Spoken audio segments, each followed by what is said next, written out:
The notification arrived at exactly 11:47 a.m., slicing through my morning coffee ritual like a blade through silk. 3 sentences. No warmth, no hesitation. Just brutal finality carved into pixels on my phone screen. Don't bother coming to the estate meeting tomorrow. You made your choice 5 years ago. Security has your photo. Try anything and you'll be removed. Marcus Blackwood. My half-brother, 3 years my junior, but somehow appointed guardian of the family legacy, keeper of the Blackwood name, and apparently chief executioner of inconvenient relatives. His messages always carried that same corporate coldness, as if he'd learned to communicate exclusively through quarterly reports and legal briefs. Before we jump back in, tell us where you're tuning in from, and if this story touches you, make sure you're subscribed because tomorrow I've saved something extra special for you. I stared at the screen until the words blurred, as if staring longer might reveal some hidden compassion beneath the cruelty. It never came. My phone buzzed again, this time with a longer message from Catherine, my stepmother, her words wrapped in that familiar silk-covered poison she'd perfected over the years. Sarah, please try to understand. Tomorrow's meeting will determine the future of Blackwood Holdings. Your grandfather's will is complicated enough without creating unnecessary drama. Don't make this harder than it has to be for your father. Please try to understand. As if I hadn't spent a decade trying. As if understanding had ever been mutual in the Blackwood household. I set the phone down slowly, deliberately, next to a small pewter paperweight shaped like a sailing ship, my mother's.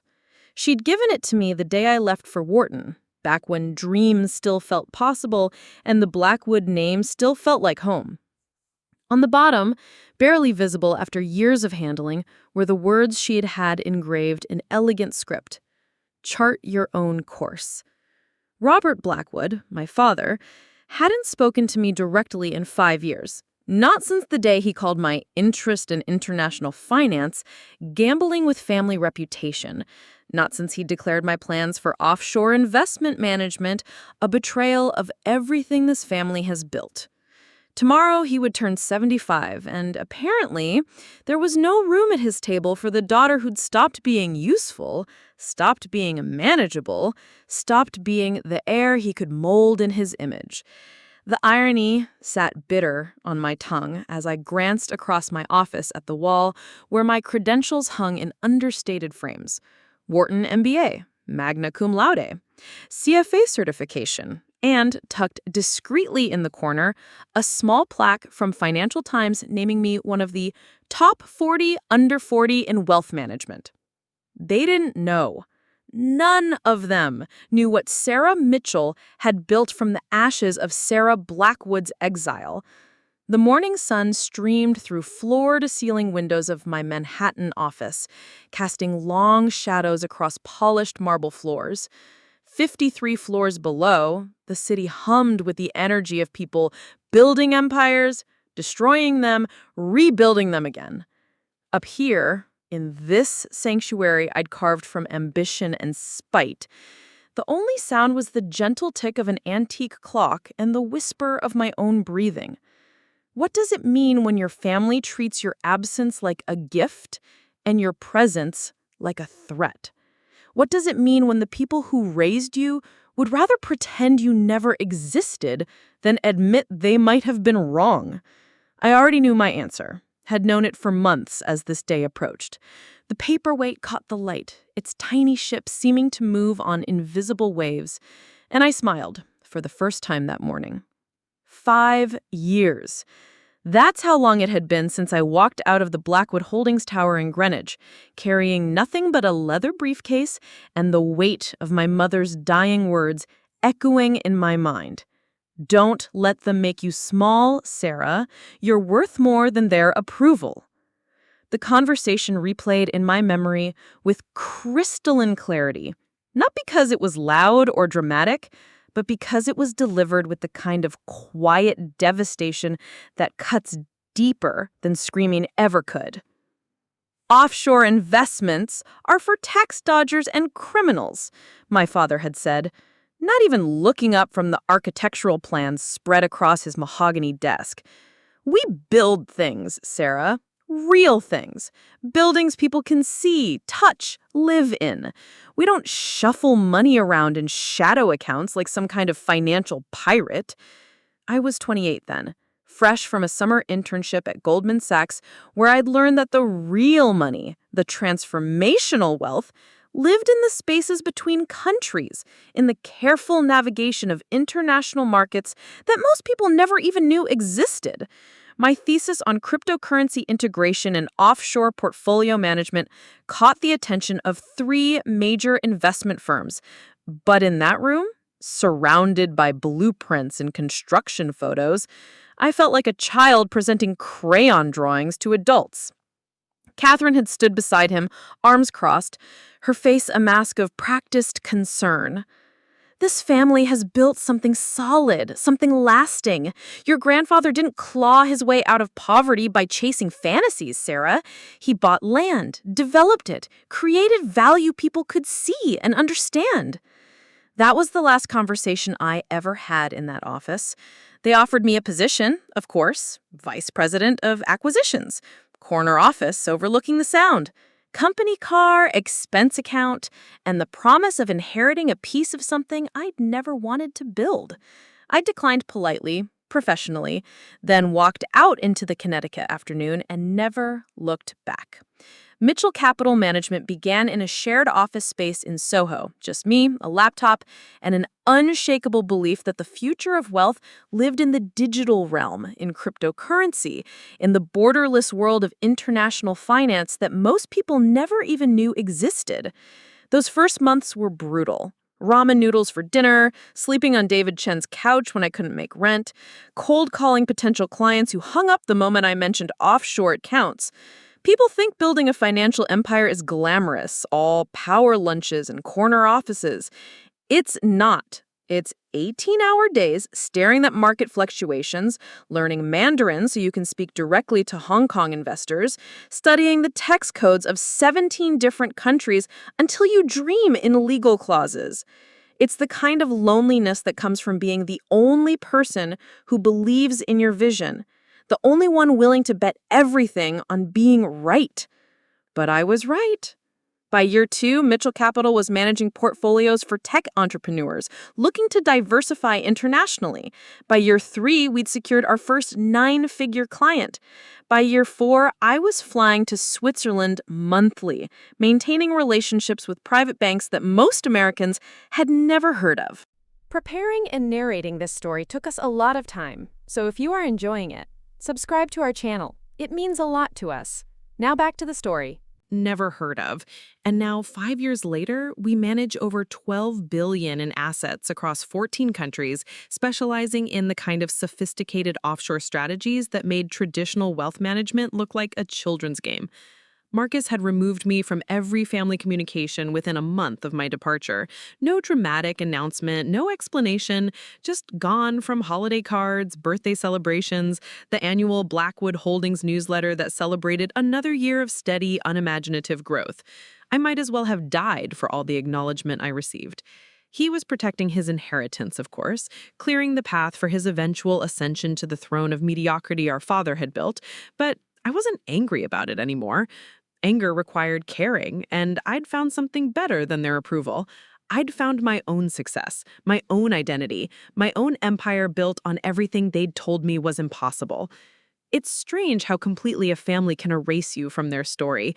Stranger still how liberating it becomes when you realize you don't need to be part of their narrative to write your own.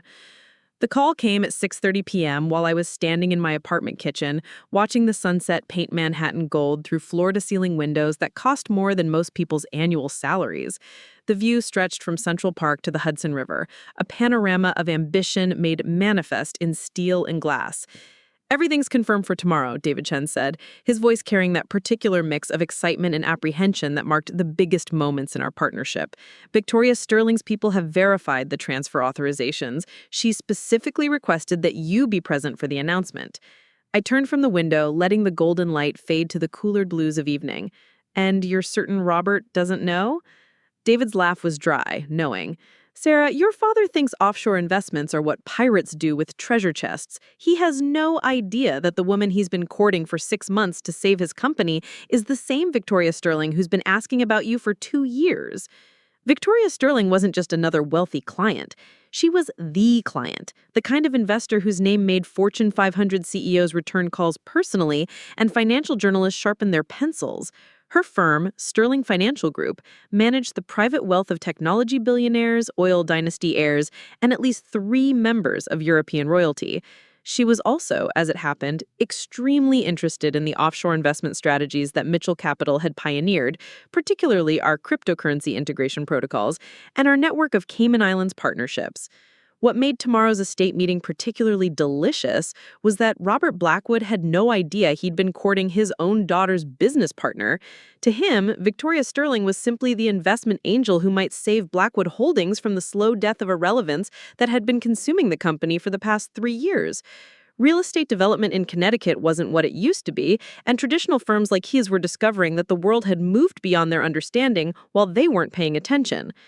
She wants you to make the announcement personally, full disclosure about Mitchell Capital's involvement, the offshore restructuring proposal, everything. She thinks it's time the family knew exactly who they've been dealing with. I smiled, an expression I felt more than saw in the darkened reflection of the window. And the funds? Already transferred to the presentation account, $12.8 billion, just as promised. The documentation is ironclad, Sarah. When you open those account statements tomorrow, there won't be any doubt about what you've built. I ended the call and stood in the gathering darkness thinking about the girl who'd left Greenwich 5 years ago with nothing but wounded pride and a mother's blessing. Tomorrow, that girl would walk back into the world that had rejected her, not as the prodigal daughter begging forgiveness, but as the architect of her family's only hope for survival. The irony was perfect. They'd spent 5 years pretending I didn't exist, and now their future depended entirely on everything they'd dismissed as impossible. Tomorrow, Robert Blackwood would learn that his criminal daughter had built exactly the kind of empire he'd always claimed was fantasy. Tomorrow, he would discover that the financial strategies he'd mocked were the only thing standing between his legacy and complete collapse. I dressed carefully the next morning, choosing a charcoal gray suit with clean lines, Italian leather shoes, and the sailing ship paperweight clipped to my briefcase as a reminder of where this journey had begun. No jewelry except my mother's simple pearl earrings, no makeup beyond what was necessary to look professional rather than vengeful. I wasn't going to the estate needing to make a scene or settle old scores. I was going to save a company that was too proud to ask for help and too stubborn to admit they needed exactly what they'd rejected 5 years ago. The drive from Manhattan to Greenwich took exactly 97 minutes in Saturday morning traffic. 97 minutes to rehearse the words I'd never thought I'd have the opportunity to say. The autumn leaves were turning gold and crimson along the Merritt Parkway, the same route I'd driven in the opposite direction all those years ago, young and heartbroken, and convinced that leaving meant losing everything that mattered. Now I knew better. Sometimes leaving is the only way to discover what you're actually worth. The Blackwood estate hadn't changed, still sprawling across 12 acres of manicured perfection like something from a magazine about people who had too much money and too little imagination. The circular driveway curved past fountain sculptures and rose gardens maintained by a staff I'd never been allowed to know personally. Georgian colonial architecture, brick and white columns, the kind of house that whispered old money and older prejudices to anyone who bothered to listening. I parked between a Mercedes and a Bentley, both black, both sparkling with the kind of cleanliness that came from never being driven anywhere interesting. Through the tall windows of the main house, I could see figures moving about in the library where these family meetings always took place. Marcus would be there, playing host and heir apparent. Catherine would be orchestrating refreshments and managing conversations like a conductor directing an orchestra of social anxiety. And Robert, my father, would be holding court at the head of the antique conference table, surrounded by lawyers and financial advisors and the accumulated weight of a legacy he no longer knew how to protect. I checked my watch.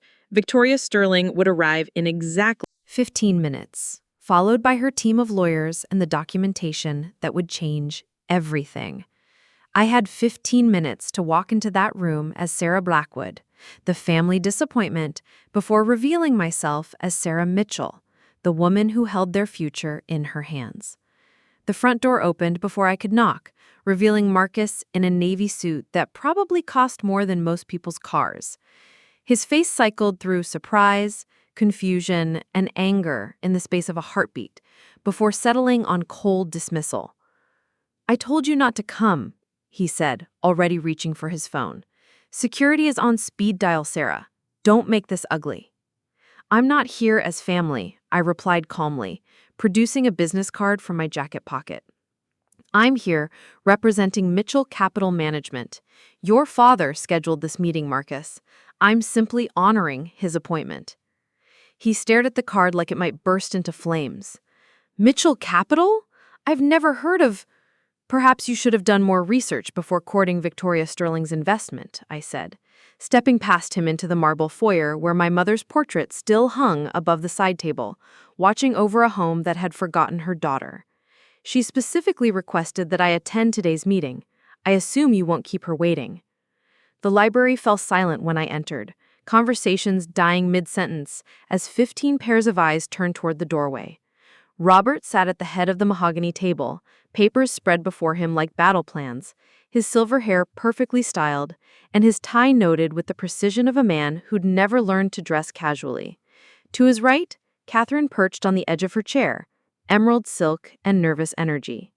Around the table, lawyers and advisors and family board members who'd never bothered learning my name.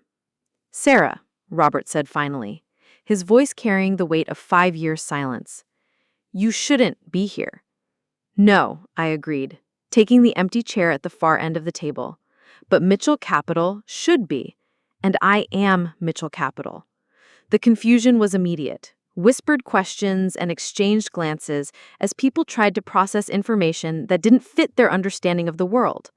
Catherine's face had gone pale, her perfectly manicured fingers gripping her water glass like an anchor. Marcus stood frozen in the doorway, still holding my business card like evidence of some elaborate practical joke. "Ladies and gentlemen," came a voice from behind Marcus, clear and commanding and unmistakably authoritative.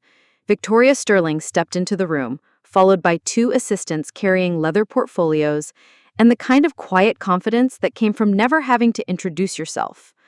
I apologize for the delay. Traffic from the city was more complicated than anticipated. She was exactly as I remembered from our private meetings. Silver hair pulled back in an elegant chignon, charcoal suit tailored to perfection, and pale blue eyes that missed nothing. At 62, Victoria Sterling had spent 4 decades building an investment empire that made other billionaires nervous, and she moved through the world like someone who'd never doubted her right to be anywhere she chose to stand. "Miss Sterling," Robert said finally, rising from his chair with the kind of desperate enthusiasm that came from knowing your survival depended on making a good impression. "Welcome to our home.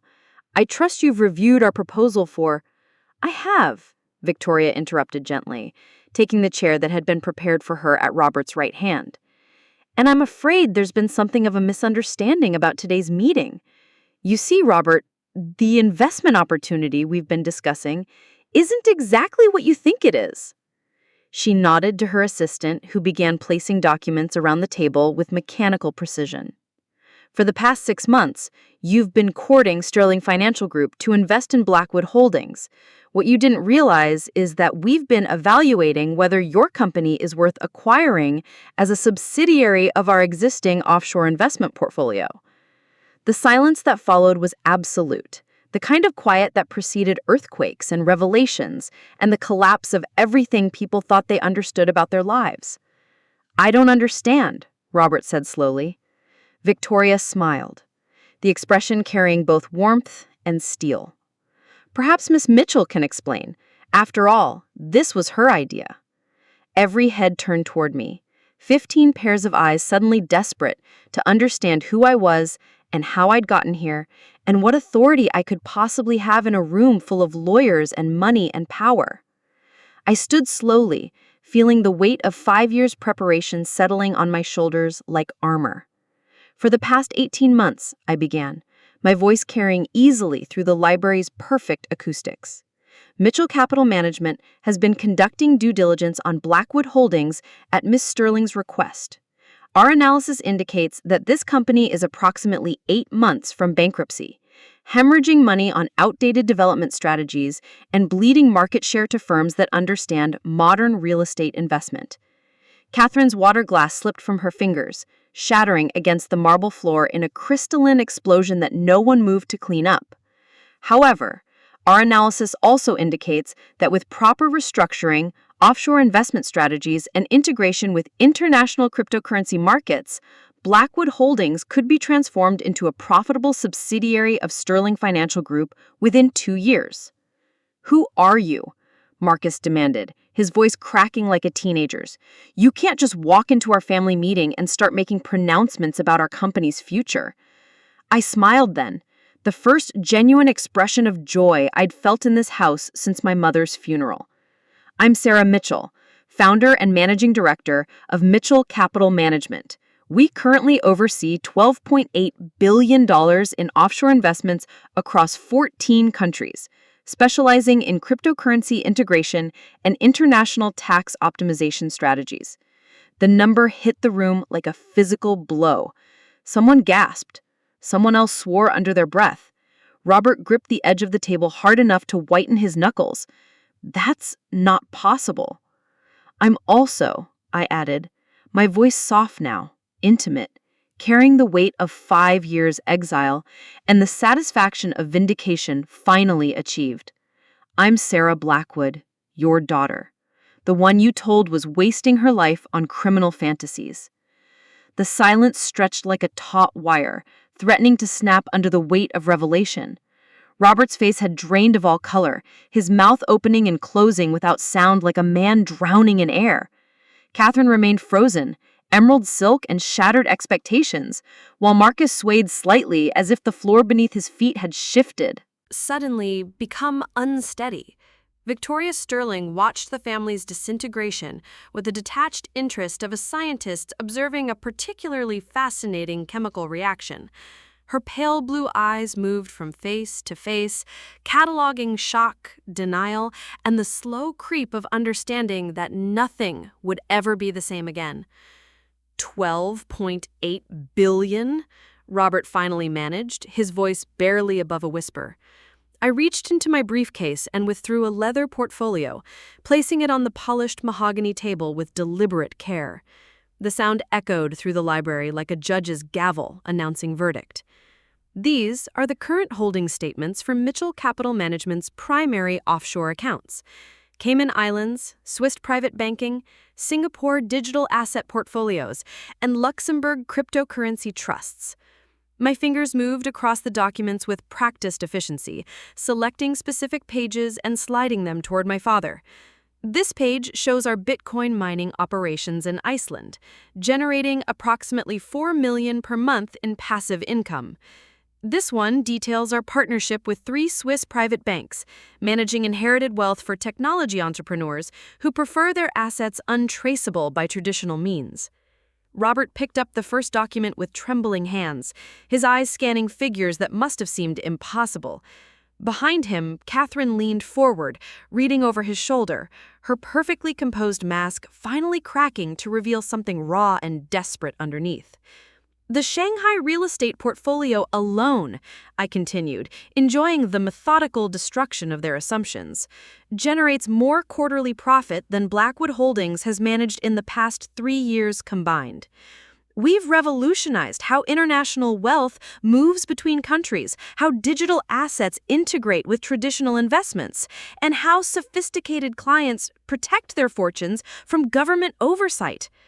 Marcus stumbled to his chair, finally finding his voice. "But you left. You walked away from everything. You had nothing."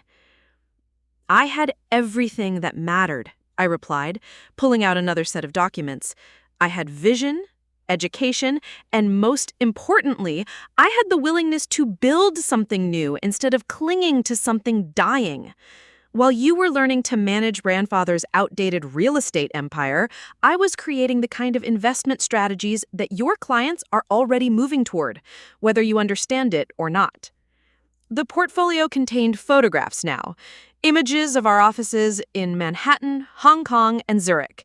Pictures of meetings with heads of sovereign wealth funds, handshake agreements with cryptocurrency exchange founders, award ceremonies where financial magazines had recognized Mitchell Capital as one of the most innovative investment firms in the world. "This is our Hong Kong office," I said, sliding a photo across the table. "43rd floor of the International Finance Center. We employ 67 people across 7 countries, all of them specialists in offshore investment strategies that traditional firms like yours can't even comprehend, let alone compete with." Robert set down the documents and looked directly at me for the first time since I'd revealed my identity. His eyes held something I'd never seen there before, something that might have been respect fighting a losing battle against wounded pride. "Why?" he asked. "Why didn't you tell us? Why let us think you'd failed?" The question hung in the air like incense, heavy with 5 years of unasked questions and unspoken regrets. I could have answered with anger, could have reminded him of every dismissive comment, every conversation where my dreams had been reduced to childish fantasies. Instead, I chose truth. Because you never asked. In 5 years, not one of you ever wondered what happened to the girl who walked out of here with a Wharton MBA and enough ambition to power a small country. You deleted me from family communications, removed my pictures from holiday cards, and apparently convinced yourselves that I'd simply disappeared into failure and irrelevance. Catherine finally found her voice, though it emerged cracked and uncertain. "We thought you were angry. We thought you'd come back when you realized..." "Realized what? That I needed your approval to succeed? That I couldn't build anything meaningful without the Blackwood name opening doors for me?" I shook my head, feeling something between pity and satisfaction. "I didn't need you to believe in me, Catherine. I just needed you to stop actively discouraging me from becoming who I was meant to be." Victoria Sterling cleared her throat gently, reminding the room that this was ultimately a business meeting, not a family therapy session. "Perhaps we should discuss the specifics of the acquisition proposal. Miss Mitchell's personal history with your family is fascinating, but Sterling Financial Group is primarily interested in whether Blackwood Holdings can be salvaged as a profitable enterprise." She gestured to her assistant, who began distributing a new set of documents around the table. These were different from my portfolio, sleeker and more formal, bearing the Sterling Financial Group logo and the kind of legal language that transformed lives with the stroke of a pen. "Our analysis indicates that Blackwood Holdings possesses 3 valuable assets," Victoria continued, her voice taking on the crisp efficiency of a surgeon explaining a necessary procedure. "First, your Connecticut land holdings, particularly the waterfront properties, represent approximately $200 million in development potential if properly leveraged. Second, your established relationships with local government and zoning boards provide access that newer firms cannot easily replicate. Third, your family name still carries weight in certain circles, though that influence is diminishing rapidly." Robert listened with the intensity of a man hearing his own eulogy, understanding for the first time that his legacy hung in the balance of decisions being made by people who had moved far beyond his ability to control or influence. "However," Victoria's voice sharpened, "your company is structured like a 1980s real estate firm trying to compete in a market that has evolved beyond your understanding. You're bleeding money on projects that should be profitable, losing opportunities that more agile firms are seizing, and generally operating as if the global economy hadn't fundamentally transformed over the past decade." She paused, allowing the assessment to settle like dust over a demolition site. "Sterling Financial Group is prepared to acquire controlling interest in Blackwood Holdings, restructure the company's operations according to modern investment strategies, Principles, and integrate your local assets into our broader offshore portfolio. Ms. Mitchell will oversee this transition personally, given her unique understanding of both your family dynamics and the international strategies necessary for success." Marcus leaned forward, desperation finally overcoming pride. "What would that mean for us? For the family?" "It means survival," I answered before Victoria could respond. "It means transforming a failing Connecticut real estate company into a subsidiary of one of the world's most sophisticated investment firms. It means access to capital, international markets, and strategies that you've spent 5 years dismissing as impossible. I pulled out the final document from my briefcase, a single page with 2 signature lines and enough legal authority to reshape everything the Blackwood name had ever represented. It also means acknowledging that the daughter you exiled for pursuing criminal fantasies is now the only person with both the ability and the willingness to save what grandfather built. The library fell silent again, but this time the quiet carried weight instead of shock. This was the silence of people realizing that their assumptions about the world had been fundamentally wrong, that the future they'd imagined was already impossible, and that salvation was being offered by the person they'd hurt most deeply. Robert reached for the document with hands that shook slightly, age and stress and the accumulated weight of 5 years' worth of poor decisions finally taking their toll. He read slowly, carefully, his lips moving slightly as he processed language that would transfer control of his life's work to the daughter he'd driven away. 51% controlling interest, he read aloud. Complete authority over restructuring and strategic direction. Integration with offshore investment portfolios and cryptocurrency markets. He looked up at me, and for the first time in my adult life, I saw vulnerability in his eyes instead of judgment. You're asking me to hand over everything. I'm offering to save everything, I corrected. There's a difference between losing control and preventing total collapse. Without this acquisition, Blackwood Holdings will be bankrupt within 8 months. Your grandfather's legacy will become a cautionary tale about families who couldn't adapt to changing markets. Your name will be remembered as a footnote in Connecticut real estate history. I leaned forward, finally allowing some of the passion I'd buried for 5 years to surface in my voice. But with Sterling Financial Group's backing and Mitchell Capital's strategies, Blackwood Holdings becomes something grandfather never imagined possible. International reach, digital asset integration, sophisticated offshore tax optimization, and profits that make your current operations look like a children's lemonade stand. Catherine spoke suddenly, her voice cutting through the tension like broken glass. And what about us? What about the family? Do we just become employees in our own company? The question revealed everything about how little they understood what was being offered. I smiled, not with cruelty, but with the patience of someone explaining basic mathematics to a confused child. Catherine, you're thinking about this backwards. You wouldn't become employees in your own company. You'd become beneficiaries of an investment strategy that generates more wealth in a year than Blackwood Holdings has managed in its entire history. The family doesn't disappear. It gets elevated to a level of financial sophistication that you've never experienced. I gestured toward the portfolio of offshore account statements still spread across the table. These numbers represent what happens when you stop thinking locally and start thinking globally. When you stop seeing money as something that stays in Connecticut banks and start understanding how international finance actually works. Your grandfather built something impressive for his time, but his time is over. This is about building something impressive for the future. Catherine Sterling nodded approvingly, clearly satisfied with my explanation. The transition would be gradual, she added, her voice carrying the reassurance of someone who'd guided dozens of families through similar transformations.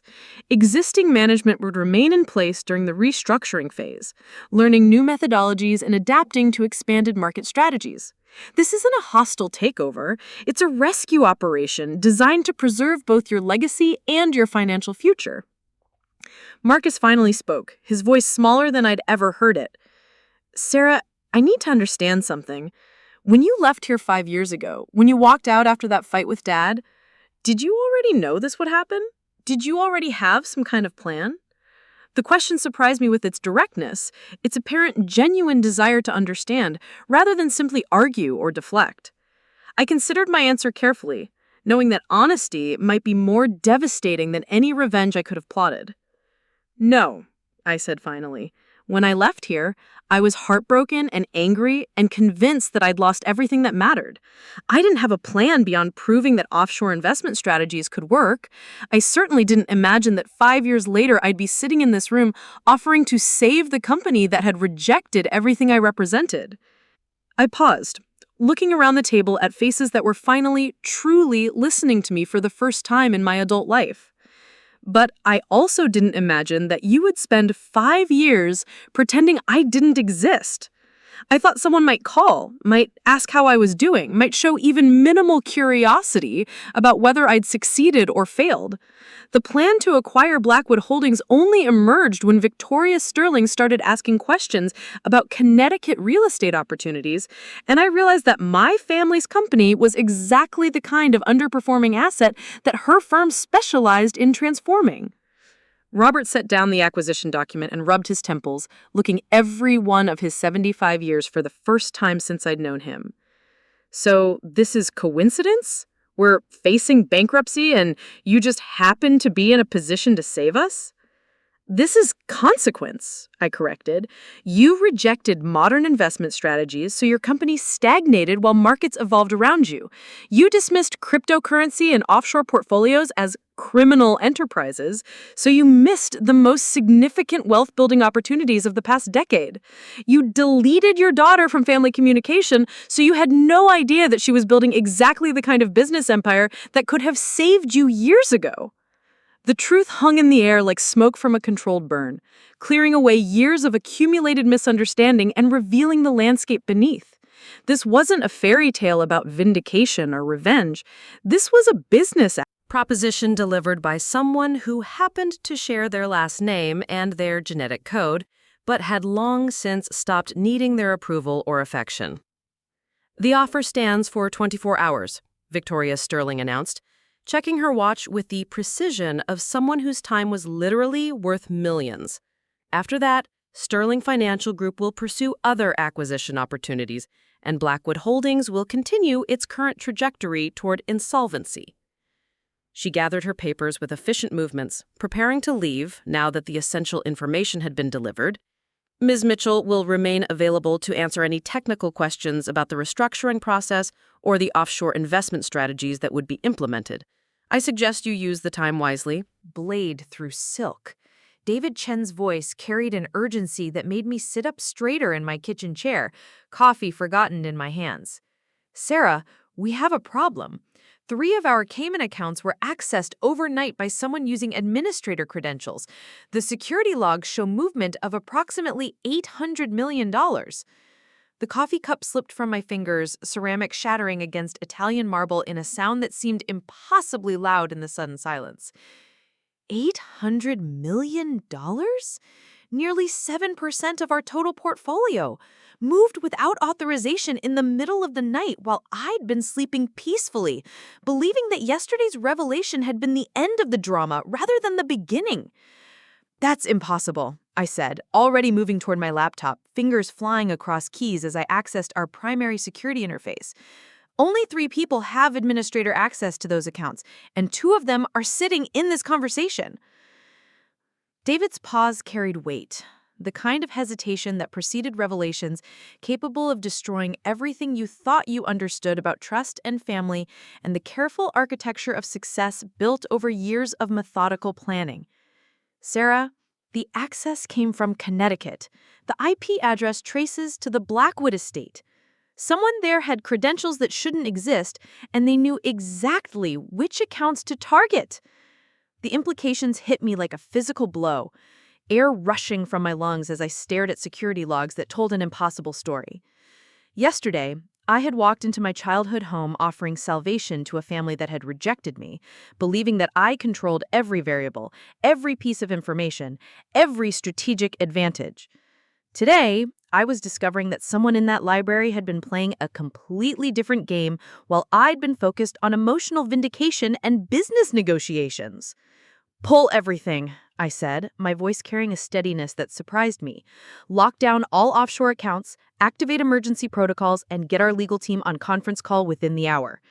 If someone thinks they can steal $800 million from Mitchell Capital and disappear into offshore banking networks that I helped design, they're about to discover exactly how sophisticated our recovery systems actually are.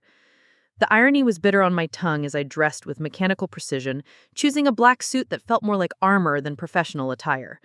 Yesterday, I had lectured my family about the power of offshore investment strategies and international financial networks.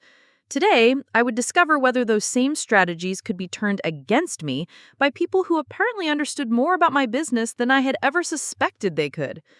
The drive to Greenwich felt longer than usual, traffic moving with the sluggish indifference of a Tuesday morning, while my mind raced through possibilities and implications, and the growing certainty that yesterday's family reunion had been orchestrated by someone with far more sophisticated understanding of international finance than any of them had revealed. The autumn landscape blurred past my windows, gold and crimson leaves falling like discarded promises, while I tried to piece together how $800 million could vanish from accounts that were supposed to be more secure than Fort Knox. David met me at the estate gates, his usually calm demeanor replaced by something approaching controlled panic. The security footage from the estate shows activity in the library until nearly 3 a.m. Someone was using a laptop with direct access to banking networks that require biometric authentication. Sarah, whoever did this didn't just steal money, they demonstrated detailed knowledge of our entire offshore architecture. We walked up the circular driveway together, past fountain sculptures that seemed to mock yesterday's tentative family reconciliation with their frozen perfection. The Georgian colonial facade looked different in morning light, less like a magazine spread about inherited wealth and more like a crime scene where financial murder had been committed under cover of darkness and family loyalty. Marcus answered the door before we could knock, his face pale and drawn, his usual arrogance replaced by something that looked suspiciously like fear. Behind him, the library was visible through the open doorway, and I could see papers scattered across the mahogany table where yesterday we had discussed salvation, and today we would confront theft on an international scale. Sarah, thank God you're here. Something's happened. Something terrible. I studied his expression, searching for signs of deception or guilt, or the careful performance of innocence that people adopted when they'd committed crimes they believed were too sophisticated to be discovered. Instead, I saw genuine confusion and what appeared to be panic that someone else had outmaneuvered him in games he'd never learned to play. "Where's Robert?" I asked, stepping past him into the foyer where my mother's portrait watched over yet another family crisis with painted eyes that had seen too much and forgiven too little. "In the library with Catherine and the lawyers. Sarah, someone broke into our computer system last night. They accessed bank accounts, moved money, left messages on our family email that we can't understand. The police are coming, but we need to know if this affects the acquisition deal." The library looked like a hurricane had swept through it. Papers scattered across every surface, laptops open and glowing, people huddled around screens displaying information that clearly exceeded their ability to comprehend. Robert sat at the head of the table, looking older than his 75 years, while Catherine paced behind him with the manic energy of someone whose carefully controlled world had suddenly become chaotic beyond management. "Sarah, thank God you're here. Something's happened. Something terrible." I studied his expression, searching for signs of deception or guilt, or the careful performance of innocence that people adopted when they'd committed crimes they believed were too sophisticated to be discovered. Instead, I saw genuine confusion and what appeared to be panic that someone else had outmaneuvered him in games he'd never learned to play. "Where's Robert?" I asked, stepping past him into the foyer where my mother's portrait watched over yet another family crisis with painted eyes that had seen too much and forgiven too little.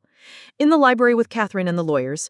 Sarah, someone broke into our computer system last night. They accessed bank accounts, moved money, left messages on our family email that we can't understand. The police are coming, but we need to know if this affects the acquisition deal." The library looked like a hurricane had swept through it. Papers scattered across every surface, laptops open and glowing, people huddled around screens displaying information that clearly exceeded their ability to comprehend.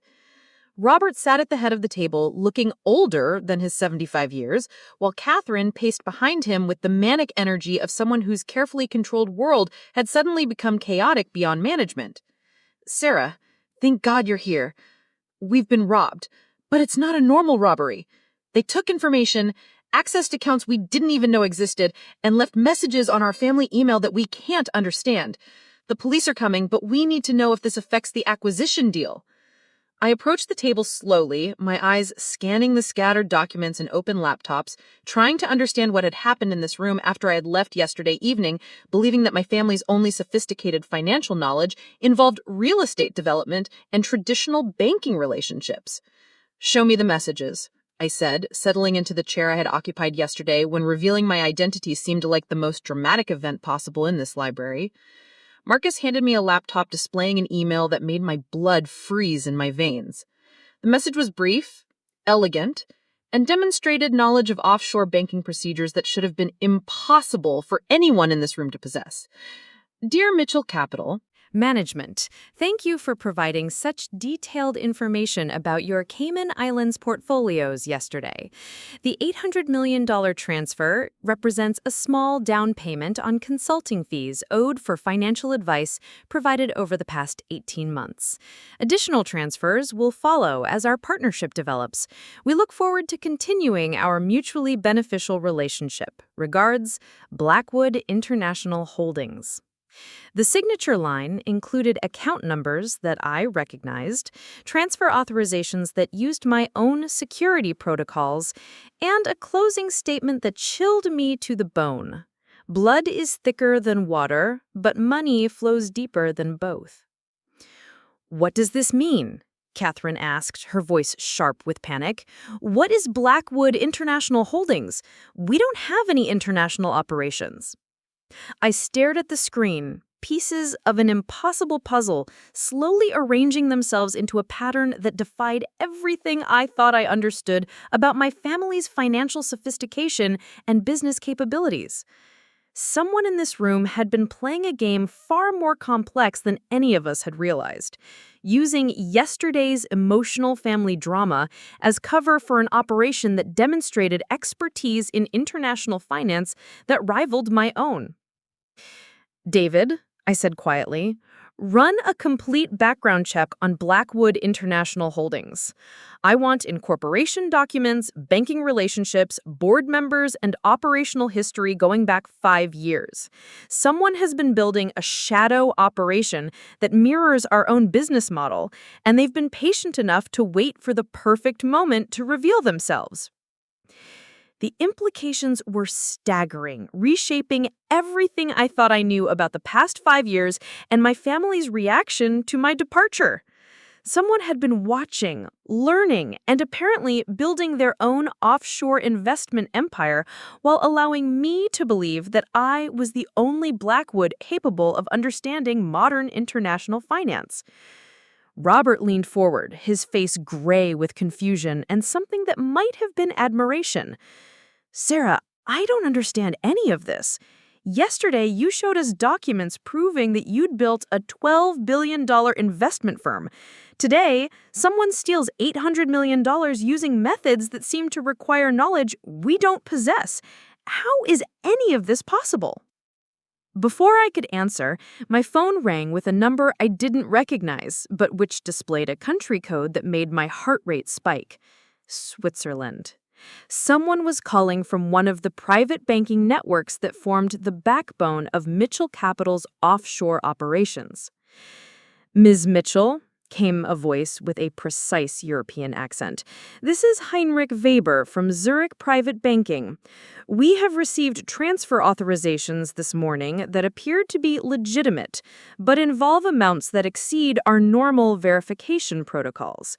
Can you confirm that you have initiated movements of $800 million from your Cayman accounts to a new entity called Blackwood International Holdings? The call was being monitored, recorded, and documented by banking security systems that would create permanent records of every word spoken, which meant that whoever had orchestrated this theft understood not only how to move money through international networks, but also how to ensure that their activities would be officially recorded and legally defensible. Mr. Weber, I did not authorize any transfers to Blackwood International Holdings. This appears to be unauthorized access to Mitchell Capital accounts, and I need you to freeze all associated movements immediately. The pause that followed lasted several seconds, long enough for me to understand that the situation was more complicated than simple theft and more sophisticated than anything my family should have been capable of orchestrating. Ms. Mitchell, I'm afraid that's not possible. The transfers were authorized using your personal biometric signatures and were accompanied by legal documentation indicating that Blackwood International Holdings is a subsidiary of Mitchell Capital Management. According to our records, you personally established this entity 18 months ago and have been using it for specialized family trust operations. The phone slipped from my hand, clattering against the mahogany table as the implications of Heinrich Weber's words settled over the library like poisonous gas. 18 months ago, biometric signatures, legal documentation that I had never created, but which apparently bore my authorization for activities I had never approved. Someone had been using my identity, my security credentials, and my reputation to build a parallel financial empire that had remained invisible until this moment. Someone who understood international banking well enough to create legally defensible transfers, sophisticated enough to use my own biometric data, and patient enough to wait for the perfect moment to reveal themselves. Ms. Mitchell, are you still there? Heinrich Weber's voice emerged from the phone speaker, audible to everyone in the library and carrying information that would reshape our understanding of everything that had happened yesterday and everything that was happening now. I picked up the phone with hands that trembled slightly, my voice steady despite the earthquake taking place in my chest.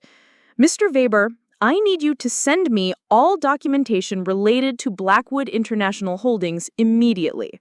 Account establishment paperwork, authorization signatures, transfer histories, and any communication records you have from the past 18 months.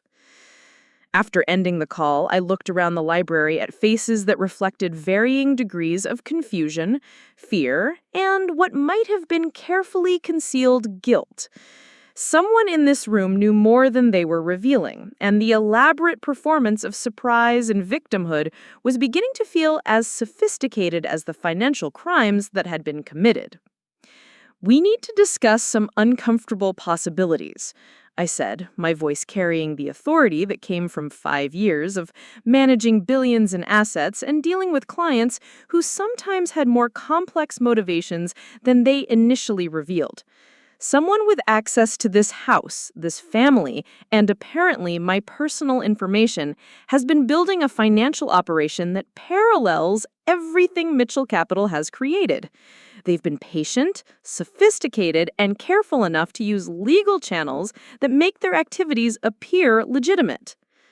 Catherine stopped pacing, her face going pale as she realized that suspicion was about to fall on everyone in the room.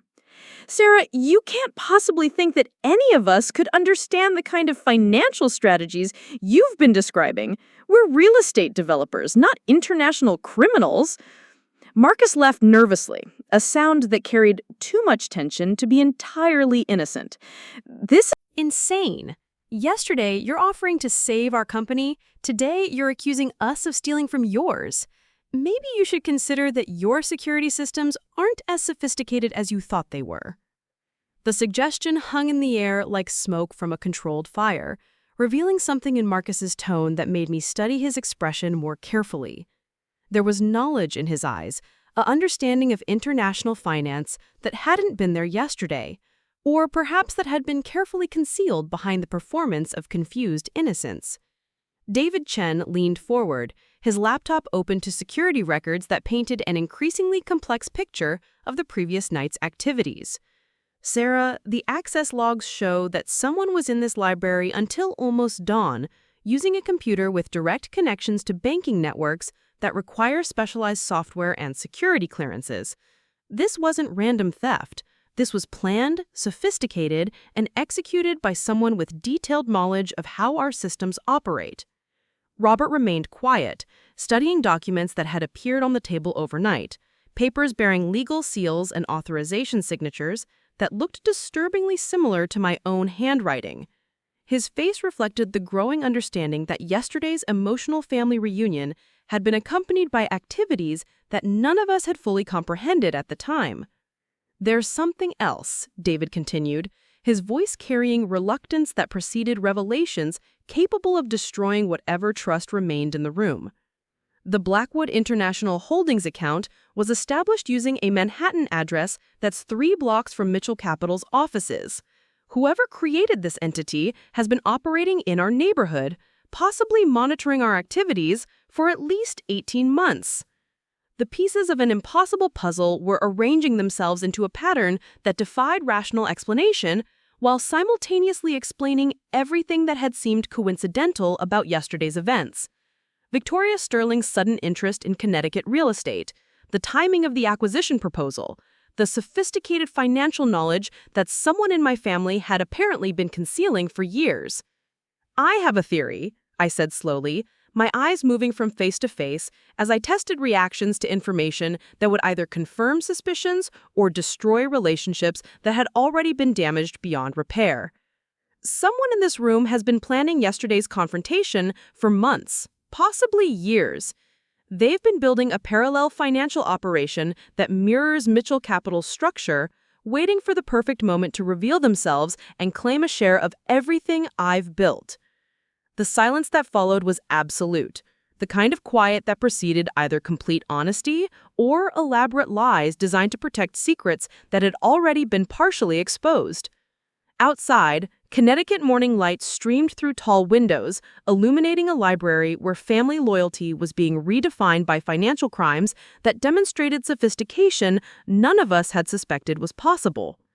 "The question," I continued, watching carefully for reactions that might reveal guilt or innocence, or the complex motivations that drove people to steal from their own family members, is whether this was opportunistic theft, taking advantage of yesterday's emotional vulnerability, or whether yesterday's entire scene was orchestrated to provide cover for activities that had been planned for much longer than any of us realized.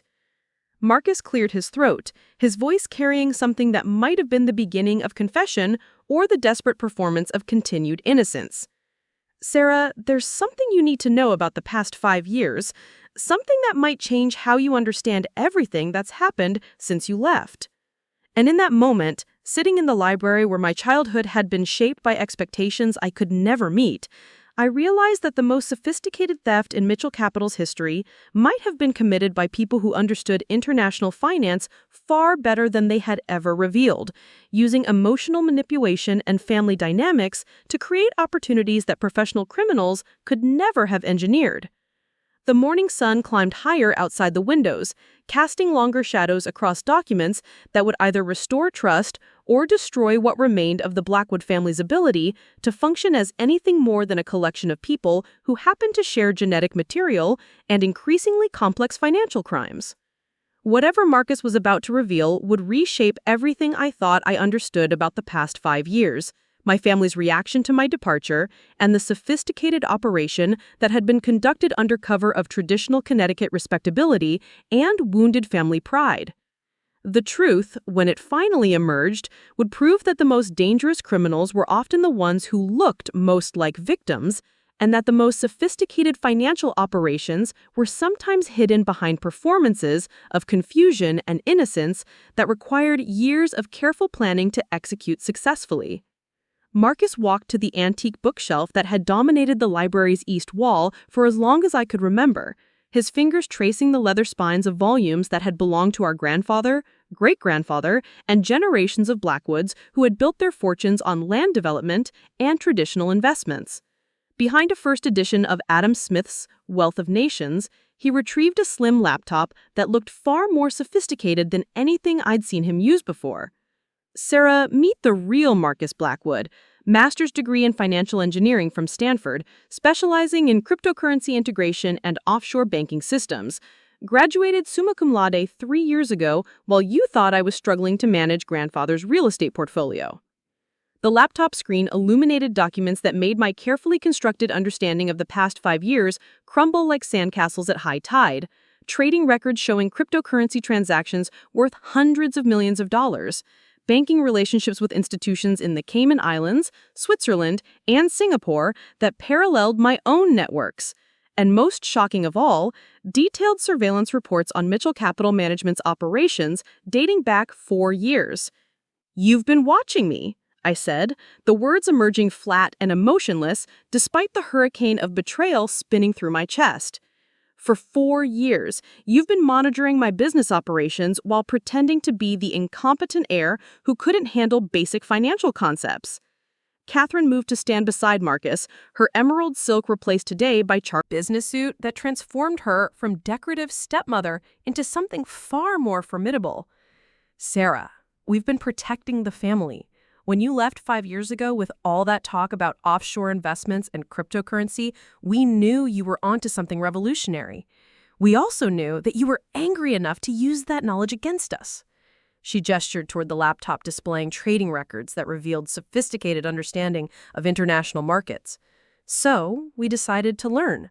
Marcus enrolled at Stanford under an assumed name, studied everything you were studying, and built parallel operations that could serve as either partnership opportunities or defensive measures, depending on how your relationship with the family evolved. The revelation hit me like physical violence, reshaping everything I thought I understood about the past 5 years into something far more complex and infinitely more calculating. While I had been building Mitchell Capital Management from nothing, believing myself to be the only Blackwood capable of understanding modern finance, my family had been building shadow operations that mirrored my strategies while maintaining the fiction of traditional real estate incompetence. Blackwood International Holdings, I said slowly, pieces of an impossible puzzle finally arranging themselves into patterns that explained everything and forgave nothing. You've been operating a parallel investment firm for 3 years, using my own strategies, monitoring my client relationships, and positioning yourselves to either partner with me or compete against me depending on circumstances?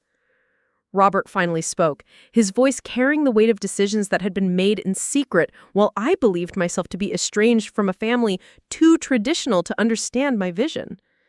Sarah, we never intended for it to become adversarial. The plan was always to reveal Blackwood International when you were ready to come home, to show you that we had learned from our mistakes and were prepared to work together as equals rather than parent and child. Marcus opened another screen showing account balances that made my throat constrict with a combination of admiration and fury. Blackwood International Holdings currently manages $4.7 billion in offshore assets. We've been profitable every quarter for the past 2 years, specializing in cryptocurrency mining operations and international real estate development that integrates digital currencies with traditional property investments. The numbers were staggering, representing the kind of success that should have been impossible for people who had spent years performing ignorance about basic financial concepts. $4.7 billion, managed by a family that had convinced me they couldn't understand cryptocurrency, built through strategies that mirrored my own methodologies while remaining completely invisible to my security systems. Yesterday's acquisition meeting, I said, understanding finally dawning like sunrise after the longest night of my life. Victoria Sterling, the timing, everything. It was all orchestrated to force me to reveal the full scope of Mitchell Capital's operations so you could calculate exactly how much of my business model you still needed to acquire. Catherine nodded with something that might have been pride or might have been apology. Victoria Sterling has been a client of Blackwood International for 18 months. When she expressed interest in Connecticut real estate opportunities, we suggested that she consider acquiring a firm that could provide both local expertise and international investment capabilities. It seemed like perfect timing to finally bring you home. The betrayal was complete, elegant, and demonstrated planning that spanned years of careful observation and patient strategy development. My family hadn't rejected my vision of offshore investment management. They had stolen it, improved upon it, and built their own empire while allowing me to believe that I was operating in isolation from people too traditional to understand modern finance. The $800 million transfer, David Chen said quietly, his voice carrying the professional calm that came from years of dealing with sophisticated financial crimes. That wasn't theft. That was a withdrawal from jointly managed accounts that you didn't know existed. Marcus smiled with genuine warmth for the first time since I'd known him as an adult.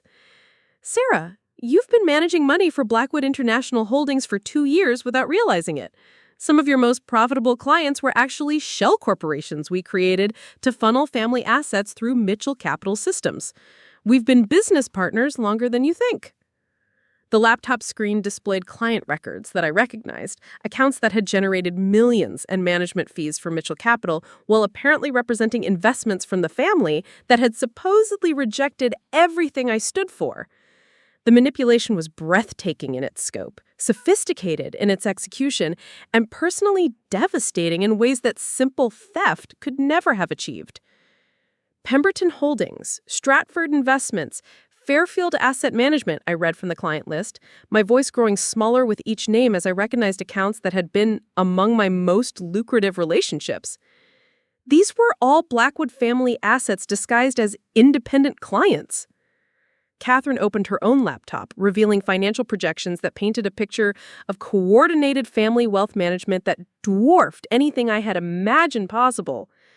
Sarah, when Mitchell Capital and Blackwood International Holdings combine operations, will control over $17 billion in offshore assets. We'll be one of the largest private wealth management firms in the world, specializing in integration strategies that no other company has successfully developed. The future they were describing was everything I had dreamed of building, scaled beyond my wildest ambitions, and backed by family resources that transformed Mitchell Capital from successful boutique firm into global financial powerhouse. It was also built on years of deception, manipulation, and the systematic theft of strategies I had developed while believing myself to be operating in isolation from people too traditional to understand modern finance. The $800 million transfer, David Chen said quietly, his voice carrying the professional calm that came from years of dealing with sophisticated financial crimes. That wasn't theft. That was a withdrawal from jointly managed accounts that you didn't know existed. Marcus smiled with genuine warmth for the first time since I'd known him as an adult. Sarah, you've been managing money for Blackwood International Holdings for 2 years without realizing it. Some of your most profitable clients were actually shell corporations we created to funnel family assets through Mitchell Capital systems. We've been business partners longer than you think. Approaches that made Mitchell Capital revolutionary. The rejection forced you to become better, more creative, more resilient than you would have been with our support. The psychology was as sophisticated as the financial engineering, designed to create optimal conditions for innovation while ensuring that the family ultimately benefited from whatever success emerged from my exile and determination to prove them wrong.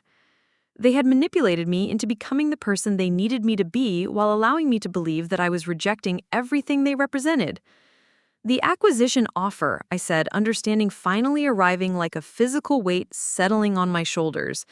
Sterling Financial Group isn't acquiring Blackwood Holdings. You're proposing a merger between Mitchell Capital and Blackwood International, with Victoria Sterling serving as the front for operations that you've been planning for years. Marcus nodded, his expression carrying something that might have been respect for my ability to finally see the complete picture. Sarah, you built something extraordinary from nothing. We built something extraordinary from watching you. Together, we can build something that neither of us could achieve independently. The question is whether you can forgive the methodology long enough to appreciate the results. The morning sun had climbed high enough to flood the library with golden light that illuminated documents and laptops and family members who had just revealed themselves to be far more sophisticated than any of us had ever acknowledged. The room felt different now, charged with possibilities that extended far beyond simple business partnerships into territory that redefined what family loyalty could mean when filtered through billions of dollars in international financial strategies. $17 billion, David Chen repeated, his voice carrying the kind of awe that came from understanding what those numbers represented in terms of global financial influence. Sarah, they're not proposing a hostile takeover. They're proposing to make you one of the most powerful people in international wealth management. Catherine moved to the window, looking out over the Connecticut landscape that had shaped our childhood understanding of success and limitation. The choice is yours, Sarah. You can walk away from this, take Mitchell Capital independent, and continue building something impressive but ultimately constrained by the resources of a single person. Or you can embrace the reality that family loyalty sometimes requires methods that look like betrayal, but produce results that serve everyone's interests. The decision hung in the air like incense, heavy with implications that would reshape not only my business operations, but my understanding of trust, family, and the complex motivations that drove people to elaborate deceptions in service of goals that might ultimately be beneficial to everyone involved. Marcus closed his laptop and extended his hand across the mahogany table that had witnessed so many family arguments and disappointments. Sarah, I'm offering you a partnership that combines your innovation with our resources, your independence with our family loyalty, and your vision with our patience. Blackwood International Holdings wants to merge with Mitchell Capital Management as equals, not as acquisition target and predator. I stared at his outstretched hand, calculating risks and benefits and the likelihood that people who had demonstrated such sophisticated capacity for deception could be trusted to honor any agreement we might reach. The past 5 years of isolation and determination had been built on the assumption that my family lacked both the vision and the capability to understand what I was trying to build. Today I was discovering that they had understood perfectly, had built their own version of my vision, and had been waiting for the right moment to reveal that separation had always been temporary strategy rather than permanent estrangement. If I agree to this merger, I said slowly, my eyes moving from Marcus to Catherine to Robert as I searched for signs of continued deception or genuine desire for partnership. I want complete transparency about Blackwood International's operations, client relationships, and strategic objectives. No more shell corporations, no more monitoring of Mitchell Capital without my knowledge, and no more elaborate performances designed to manipulate my decision-making process. Robert nodded immediately, his relief evident as he realized that negotiation meant acceptance was possible. Full transparency, equal partnership, and shared decision-making authority over all strategic directions. Sarah, we spent 5 years learning that we needed you to be successful before we could work together successfully. We're not interested in controlling what you've built. We want to contribute to making it bigger than any of us could achieve independently. David Chen opened his own laptop, displaying merger documents that had clearly been prepared weeks in advance, legal frameworks that transformed family reconciliation into business partnership, with protections and guarantees that addressed every concern I could have raised about working with people who had demonstrated such sophisticated capacity for deception. The legal structure preserves Mitchell Capital's operational independence while providing access to Blackwood International's resources and client networks, he explained, his voice carrying the careful neutrality of someone who understood that this decision would define the rest of my professional and personal life. You maintain control over innovation and strategy development while gaining family support and financial backing that eliminates competitive pressures and allows for long-term planning that most firms can't achieve. Catherine returned to the table, her expression softened by something that might have been genuine affection mixed with respect for what I had built despite their elaborate interference. Sarah, we're not asking you to forgive the methodology. We're asking you to consider whether the results justify the complexity of how we got here. You wanted to prove that offshore investment strategies could revolutionize wealth management. We gave you the isolation and motivation necessary to develop those strategies beyond what you would have achieved with our support from the beginning. The truth was simultaneously flattering and insulting, acknowledging my capabilities while revealing that those capabilities had been cultivated through manipulation rather than genuine independence. I had succeeded despite their rejection, but their rejection had been calculated to produce exactly the kind of success that would ultimately serve their interests as well as my own. 24 hours, I said finally, standing and gathering the scattered documents. Had transformed my understanding of the past 5 years and the future possibilities that extended beyond anything I had imagined when walking into this library yesterday morning. I need 24 hours to review everything with my own legal team, to verify the claims about Blackwood International's operations, and to decide whether family partnership is worth the risks that come with trusting people who have demonstrated such sophisticated capacity for beneficial deception. Marcus smiled, the expression carrying genuine warmth that had been absent from our relationship since childhood. Sarah, take all the time you need. Blackwood International Holdings has been patient for 3 years. We can be patient for 1 more day. The offer stands, the merger documents are legally binding, and the opportunity to build something extraordinary together isn't going anywhere. As I walked toward the library door, carrying portfolios and laptops and the weight of decisions that would reshape everything I thought I knew about success and family and the complex intersections between them, Robert's voice stopped me at the threshold. Sarah, your mother would be proud of what you've built. She would also be proud that we finally learned to appreciate the daughter she always knew you could become. The words followed me out into the Connecticut morning, where autumn light filtered through trees that had witnessed generations of Blackwood family decisions and would continue standing long after today's revelations had been transformed into tomorrow's business partnerships or permanent estrangements. The drive back to Manhattan felt shorter than usual, traffic flowing with unusual efficiency while my mind processed implications that extended far beyond simple business mergers into territory that redefined what family loyalty could mean when filtered through billions of dollars and the sophisticated financial strategies that I had developed during 5 years of believing myself to be completely independent.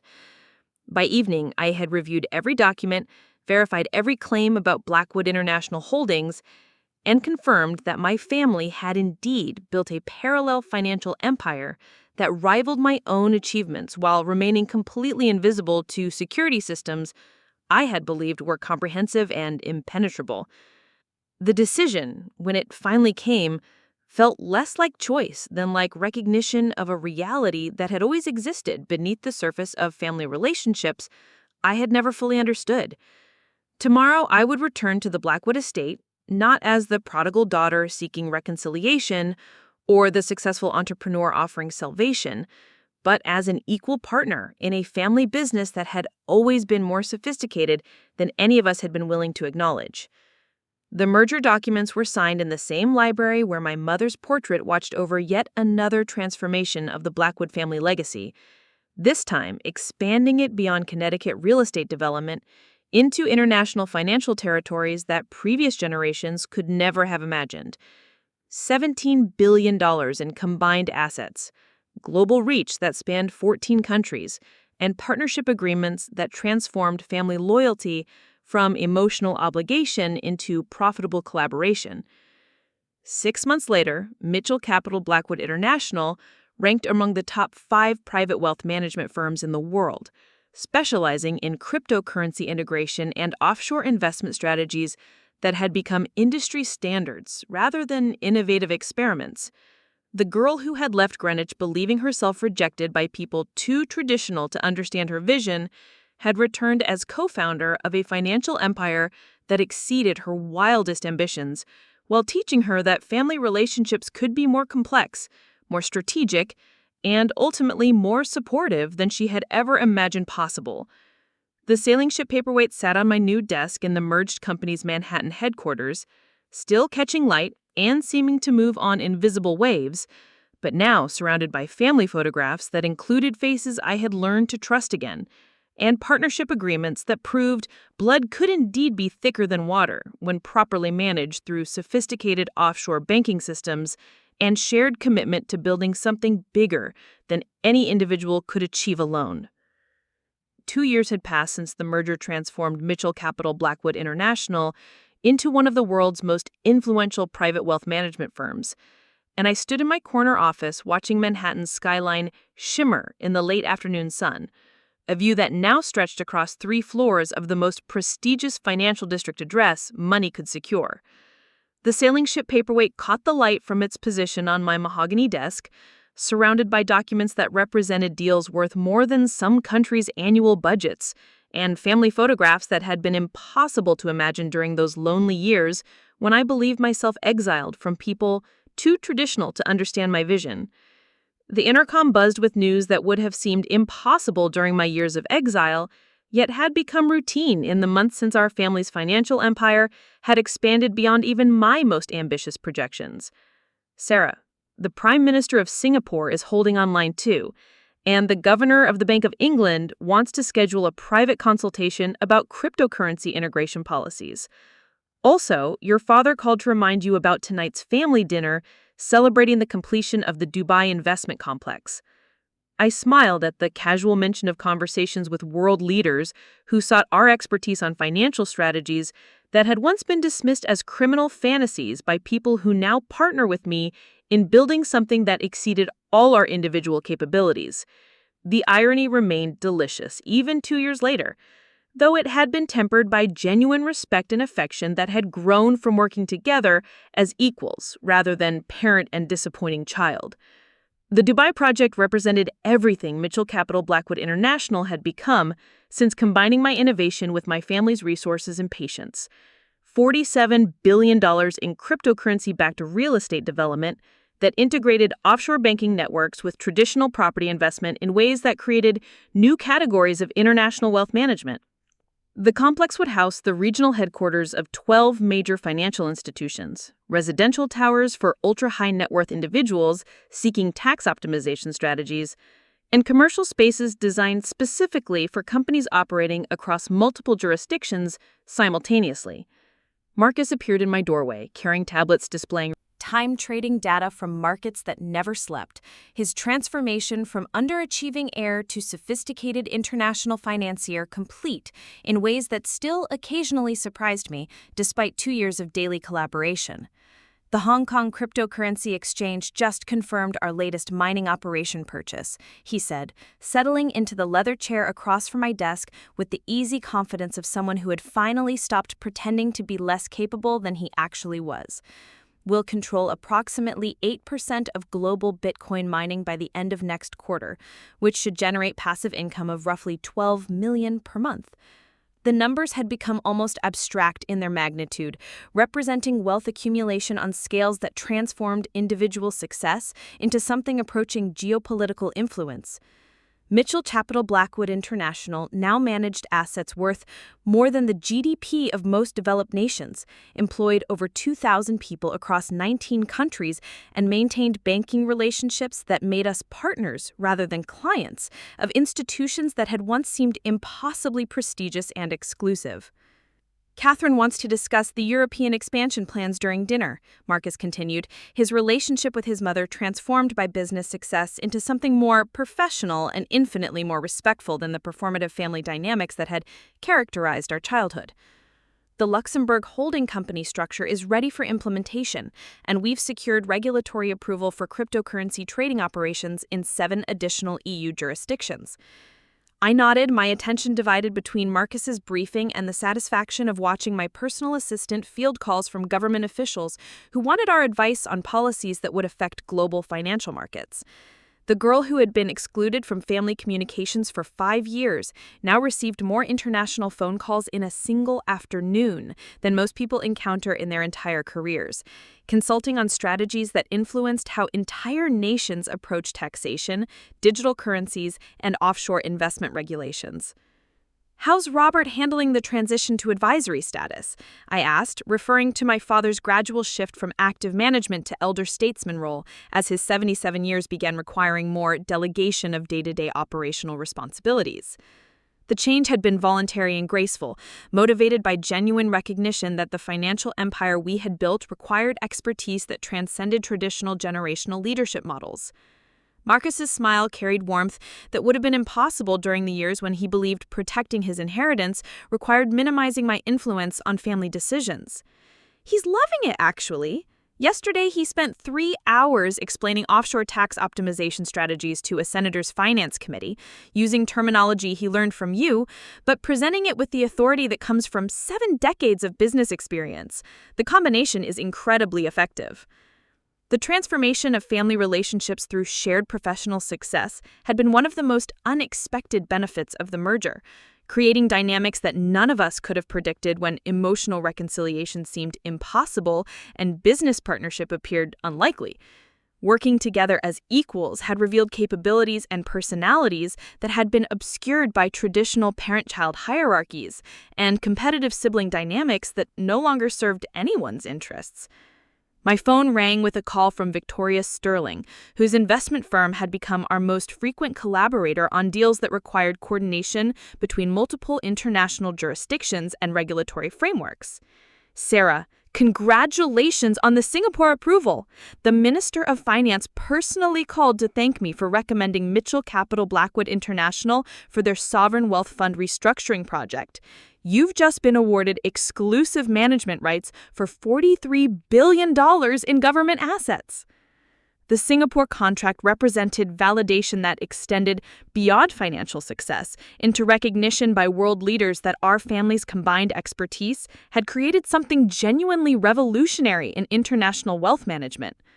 Sovereign wealth funds represented the most sophisticated and demanding clients in global finance, and their willingness to entrust billions to our management confirmed that we had achieved the kind of reputation that took decades to build and could be destroyed by a single mistake or ethical compromise. Victoria, what's the timeline for implementation? I asked, already calculating the staffing requirements and infrastructure expansion that would be necessary to manage government assets that came with security considerations and transparency requirements that exceeded even our most demanding private clients. 6 months for full implementation, but they want Mitchell Capital Blackwood International to begin advisory services immediately. Sarah, this isn't just another client relationship. This is Singapore positioning itself as the first nation to fully integrate cryptocurrency reserves with traditional sovereign wealth management. You're literally helping to design the future of how countries think about their financial assets. The implications extended far beyond simple business expansion into territory that would establish our family firm as pioneers in governmental financial strategy, advisors to nations rather than merely managers of individual wealth. The girl who had been told her offshore investment strategies were criminal fantasies was now being asked by governments to help them implement those same strategies as official national policy. After ending the call with Victoria, I stood and walked to the floor-to-ceiling windows that provided panoramic views of Manhattan's financial district, where other firms struggled to adapt to market changes that we had anticipated years in advance through strategies that combined my innovation with my family's resources and patient planning. The afternoon sun cast long shadows across streets where billions of dollars changed hands daily. But from my perspective, 53 floors above the chaos, the movement looked almost peaceful, like watching waves from a lighthouse that guided rather than fought the currents. Marcus joined me at the window, both of us contemplating the view that represented not just personal success, but transformation of our understanding about what family loyalty could mean when expressed through sophisticated business partnership rather than traditional emotional obligations. Sarah, do you ever wonder what would have happened if we hadn't orchestrated that confrontation 2 years ago? If we had simply approached you directly about merging? Operations instead of creating the elaborate performance that forced you to reveal everything about Mitchell Capital. The question had occurred to me many times during the past 2 years, particularly during moments when I felt overwhelmed by the magnitude of what we had built together and curious about alternative paths that might have led to different outcomes. I think we would have failed, I said honestly, watching afternoon light transform glass and steel into something almost artistic. If you had approached me directly, I would have been suspicious of your motivations and protective of Mitchell Capital's independence. The confrontation forced both sides to reveal capabilities and intentions that we had been concealing from each other for years. Marcus nodded thoughtfully, his reflection in the window showing someone who had grown from uncertain heir into confident international financier through experiences that had challenged every assumption about his capabilities and ambitions. The deception was necessary because the trust had to be earned rather than assumed. We needed to prove that we could operate at your level before proposing partnership, and you needed to see that we had evolved beyond the traditional thinking that drove you away originally. The psychology remained fascinating even 2 years later, demonstrating how family relationships could be transformed through business success in ways that purely emotional reconciliation might never have achieved. Working together as equals had created mutual respect that transcended childhood dynamics and traditional generational hierarchies, replacing resentment and misunderstanding with appreciation for complementary skills and shared commitment to building something bigger than any individual could manage alone. Tonight's dinner should be interesting, Marcus continued, referring to the monthly family gatherings that had become both celebration and strategic planning session as our business empire continued expanding into territories that required coordination between personal relationships and professional responsibilities. Catherine has been working on the African expansion proposal, and Robert wants to discuss establishing a family foundation that would use our offshore expertise to optimize charitable giving on unprecedented scales. The evolution of family dinners from awkward social obligations into high-level business strategy meetings reflected broader changes in how we understood the intersection between personal loyalty and professional collaboration. These gatherings now included spouses who had become integral to our operations, children who were being educated in international finance from elementary school age, and occasionally government officials or business partners whose presence transformed family meals into informal diplomatic events. As evening approached and Manhattan's skyline began glittering with lights that represented countless individual ambitions and dreams, I prepared to leave the office that had become both sanctuary and command center for operations that influenced global financial markets and governmental policies across multiple continents. The girl who had been excluded from family communications now participated in conversations that affected how nations approached taxation, digital currencies, and international investment strategies. The drive to Greenwich had become routine, though the Connecticut landscape still carried memories of the years when this journey represented exile and rejection rather than family partnership and shared success. The trees along the Merritt Parkway were beginning their autumn transformation, gold and crimson leaves that reminded me of cycles that brought both endings and beginnings, death and renewal, separation and eventual reunion under circumstances that none of us could have predicted or planned. The Blackwood estate looked different now, enhanced by security systems that reflected our family's elevated profile in international finance and modified by additions that accommodated frequent visits from government officials and business partners who required privacy and protection that exceeded normal residential standards. The circular driveway was lined with vehicles that included armored sedans for visiting dignitaries and the kind of sophisticated communication equipment that allowed our home to function as backup headquarters for operations that never completely stopped. Robert met me at the front door, looking healthier and more energetic than he had in years, his retirement from day-to-day management having freed him to focus on the advisory and relationship-building activities that utilized his decades of experience while allowing younger family members to handle operational complexities that required more technical expertise. Sarah, perfect timing. The Prime Minister of Luxembourg just finished a video call about the cryptocurrency banking regulations we proposed last month. They're implementing our recommendations as official national policy. The casual mention of conversations with world leaders had become normal in our household, though I still occasionally marveled at how completely our family's influence had expanded beyond Connecticut real estate development into territories that affected international monetary policy and governmental financial strategy. The dining room had been modified with communication equipment that allowed family dinners to accommodate secure calls from clients and partners operating across multiple time zones simultaneously. Catherine appeared from the kitchen wearing an apron over designer clothing that probably cost more than most people's annual salaries. Her transformation from decorative stepmother into sophisticated international businesswoman, complete in ways that demonstrated capabilities she had kept hidden during the years when family dynamics required different performances from everyone involved. Sarah, Marcus briefed me on the Singapore contract. Congratulations on landing another government client.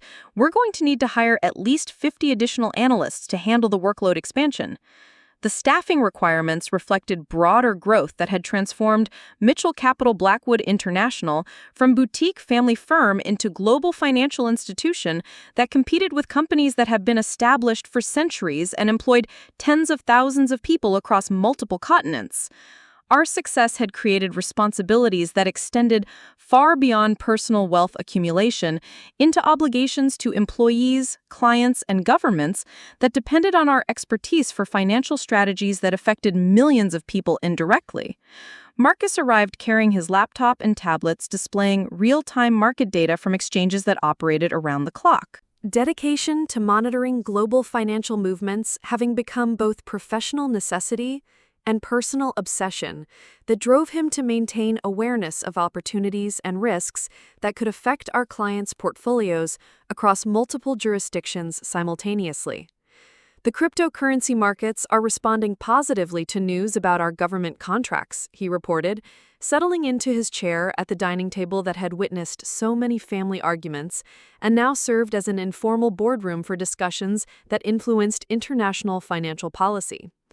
Robert poured wine from bottles that had been selected by consultants who specialized in pairings that impressed government officials and business partners whose cultural backgrounds required understanding of traditions and preferences that extended far beyond simple taste considerations. "I received an interesting call today from the Secretary of the Treasury," he said, his voice carrying the satisfaction of someone who had lived long enough to see his family's influence expand beyond his wildest dreams. They want Mitchell Capital Blackwood International to advise on cryptocurrency integration policies that could affect how the United States approaches digital currency regulation. The conversation that followed covered territories that would have been unimaginable during the years when our family struggled to understand each other's motivations and capabilities. Discussing strategies that influenced how nations approached financial policy, while sharing dessert and reminiscing about childhood memories that had shaped our understanding of success and loyalty and the complex intersections between personal relationships and professional achievements. The African expansion proposal is ready for implementation, Catherine announced, opening her own laptop to display maps and financial projections that represented 18 months of research and relationship building across 12 countries that offered opportunities for cryptocurrency mining operations and offshore investment strategies that could benefit from stable political environments and favorable regulatory frameworks. We've secured partnerships with 3 governments and established relationships with mining consortiums that could generate passive income exceeding $20 million per month within 2 years. The scale of growth had begun requiring strategic decisions about geographic expansion and resource allocation that tested our family's ability to maintain cohesion while managing operations that spanned multiple continents and involved relationships with hundreds of government officials, business partners, and regulatory authorities whose cooperation was essential for continued success. As the evening progressed and our discussion moved from business strategy to personal reflections about the journey that had brought us from estrangement to partnership, I found myself thinking about the girl who had walked out of this house 5 years ago, believing herself rejected by people too traditional to understand her vision. The woman sitting at this table had learned that family relationships could be more complex, more strategic, and ultimately more supportive than she had ever imagined possible when filtered through shared commitment to building something bigger than any individual could achieve alone. "I have an announcement," Robert said as we finished dessert, his voice carrying the formality that preceded major family decisions. "I've been talking with estate attorneys about succession planning that reflects the reality of what Mitchell Capital Blackwood International has become. Sarah, I'm transferring my controlling interests to you, effective immediately. This family's financial future belongs with the person who had the vision to create it and the capability to manage it responsibly."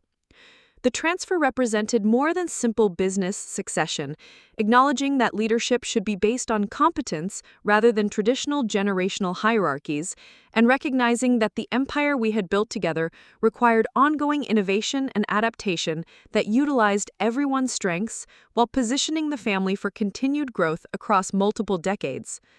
As the evening concluded and we prepared for another day of managing assets worth more than some countries' annual budgets, consulting with government officials about policies that would affect millions of people, and building financial strategies that pushed the boundaries of what individual families could achieve through sophisticated international coordination, I reflected on the unexpected ways that rejection and reconciliation had combined to create opportunities that none of us could have imagined when emotional wounds seemed insurmountable. The sailing ship paperweight sat on my desk back in Manhattan the next morning, still catching light and seeming to move on invisible waves, but now surrounded by documents that represented partnerships with governments, relationships with world leaders, and financial strategies that had transformed my mother's advice about charting my own course into navigation systems that helped entire nations find their way through the complexities of modern international finance. The girl who had been called broke at a family estate meeting had returned 2 years later as co-founder of one of the world's most influential financial institutions, proving that sometimes the most sophisticated revenge was simply succeeding beyond everyone's capacity to imagine or deny, while building bridges that transformed family loyalty from emotional obligation into profitable collaboration that served everyone's interests while exceeding everyone's individual capabilities. 5 years later, I stood on the balcony of our new London headquarters, watching the Thames flow beneath Tower Bridge while my phone buzzed with congratulations from finance ministers across 3 continents. The Financial Times had just announced that Mitchell Capital Blackwood International had been selected to manage the world's first multinational cryptocurrency reserve fund, a $37 billion consortium representing the combined digital assets of 12 developed nations seeking to modernize their monetary policies through strategies we had pioneered. The irony wasn't lost on me as I read messages from the same governments that once viewed cryptocurrency as dangerous speculation, now requesting our expertise to implement national policies based on offshore investment strategies my family had once dismissed as criminal fantasies. The girl who had been excluded from estate meetings was now invited to economic summits where her recommendations influenced how entire regions approached financial modernization. Marcus appeared beside me, carrying champagne and wearing the satisfied expression of someone who had helped build something that exceeded everyone's initial vision. The Japanese central bank has announced that they want to make Mitchell Capital Blackwood International official advisor on national cryptocurrency regulation, he reported, watching me open the champagne with more confidence than I had the last time we stood on a balcony with waves below us. Was it even possible for people like us to influence major world politics and financial strategies without becoming corrupted ourselves? Just confirmed their participation in the consortium. We're officially managing monetary policy for half the world's developed economies. His transformation from pretending incompetence to genuine expertise remained one of my favorite aspects of our family's evolution. Proof that people could grow beyond the limitations of their original roles when given proper incentives and opportunities. Inside our London offices, Catherine was conducting a video conference with African development ministers about infrastructure projects that would integrate cryptocurrency mining with rural electrification programs, demonstrating how our family's financial expertise could address humanitarian challenges while generating sustainable profits for all participants. Her evolution from decorative stepmother to international development strategist represented the kind of personal growth that became possible when family dynamics were rebuilt around shared professional goals rather than traditional hierarchical expectations. Robert had called earlier from his retirement in Greenwich, his voice carrying pride that had replaced the confusion and resistance that once characterized his response to my ambitions. "Sarah, your grandfather would be amazed to see what the Blackwood name represents now. We've gone from Connecticut real estate developers to advisors who help nations design their financial futures. The family legacy has evolved beyond anything previous generations could have imagined." The London skyline stretched endlessly in both directions, a panorama of ancient architecture and modern finance that reflected the intersection of traditional wealth and innovative strategies that defined our approach to international business. Our offices occupied 4 floors of the most prestigious address in the financial district, employing over 800 professionals whose expertise spanned every aspect of global monetary policy and digital asset management. As evening approached and the Thames reflected lights from buildings that house the world's most influential financial institutions, I thought about the journey that had brought us from family estrangement to global leadership and strategies that governments sought and competitors struggled to understand. The sailing ship paperweight sat on my London desk now, still catching light and appearing to navigate invisible currents, surrounded by documents that represented partnerships with central banks and development funds that trusted our family's expertise to guide their transition into the digital economy of the future. The phone rang with a call from Singapore's Prime Minister, requesting consultation on implementing cryptocurrency integration policies across Southeast Asian markets, followed immediately by messages from Switzerland about expanding our mining operations into renewable energy partnerships that would make environmental sustainability profitable rather than costly. These conversations had become routine, though they still occasionally reminded me of the distance we had traveled from the family that once believed offshore investments were too risky and unconventional to pursue seriously. Tomorrow would bring new challenges, as Mitchell Capital, Blackwood International, continued expanding into territories that pushed the boundaries of what private firms could achieve through sophisticated international coordination and government partnerships. But tonight, Standing on this balcony overlooking the Thames, while champagne bubbled in crystal glasses and family members celebrated another milestone in our ongoing transformation of global financial architecture, I felt grateful for the rejection that had forced me to become someone capable of building bridges between traditional thinking and innovative possibilities. The girl who had been called broke at an estate meeting had become the woman who helped nations optimize their wealth through strategies that transformed digital currencies from speculative investments into foundational elements of modern monetary policy. Sometimes, the greatest revenge was simply succeeding so completely that your former critics became your most enthusiastic partners, eager to learn from expertise they had once dismissed but now desperately needed to remain relevant in a world that had evolved beyond their original understanding. Up next, you've got two more standout stories right on your screen. If this one hit the mark, you won't want to pass these up. Just click and check them out.